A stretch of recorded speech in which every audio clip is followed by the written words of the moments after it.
नमस्कार आपण समस्त को मोर यूट्यूब चैनल को स्वागत। आज मु गोटे नॉनवेज रेसिपी आनी एग करी बा अंडा तरकारी बा अंडा झोल कम समय भल टेस्ट करी केमती बनैबा तार रेसिपी आपण मानक सह शेयर करी।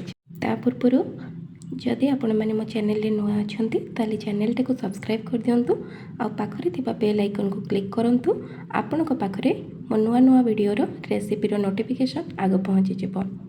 वीडियोटी भल लगे वीडियो को लाइक करंतु शेयर करंतु कमेंट करंतु। चलंतु वीडियो स्टार्ट करिबा।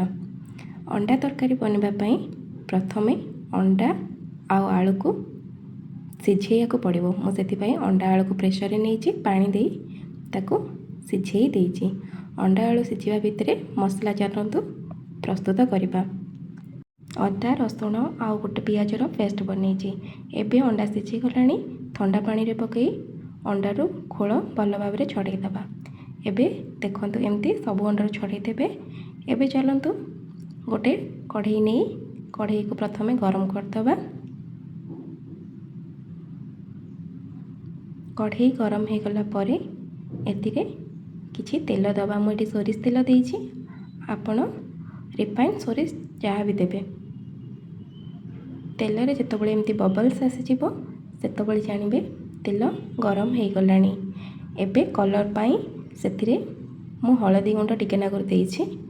हळदी गुंड पकेकी आपण अंडा छड़ेकी रखिथिबे जो तादेरे देई अंडा को भल भाव में भाजिबे। अंडा ए जो हळदी गुंड पड़िछि अंडार कलर रेड रेड कलर बहुत बढ़िया कलर आसीबो। अंडा को एमती मीडियम फ्लेम रे भाजिबे। आ अंडा रे टिके टिके स्क्रैच कर देबे ताकि अंडा भाजिला बेले आपण ऊपर को छिटकीबनी। एबे देखंतु केते बढ़िया कलर आछि। एबे अंडा को सब काढी दबा। एबे सेही कढ़ई रे आउ किछि तेल देई मसला प्रस्तुत करिबा। तेल जतबळे गरम हो जिवो सेथिरे किछि गोटा मसला दबा, जीरा दबा, कंचा लंका दबा।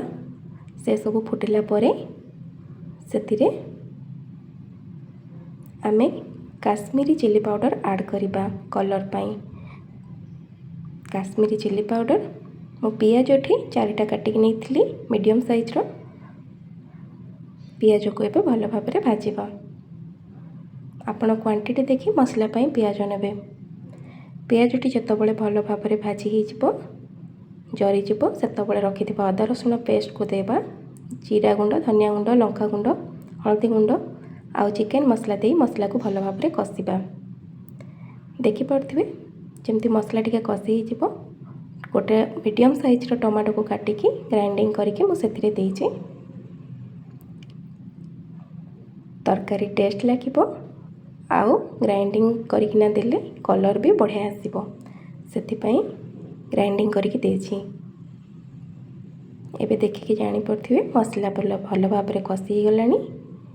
एबे अंडा को देदबा आउ रखिथिबा सिझा आलू को देदबा। आउ स्वाद अनुसार लूण देकी अंडा आउ आलू को भल भाव में कषिबा। किछि समय पई कषिला परे देखि पारथिबे अंडा आउ आलू केमती तेल छाड़ी गलानी आउ कलर बढ़िया आसी जाइछि। आउ मसलाटा भी बहुत बढ़िया देखा जाउछि। आपण माने देखि जानि पड़थिबे। एबे सेथिरे पानी ऐड करिबा।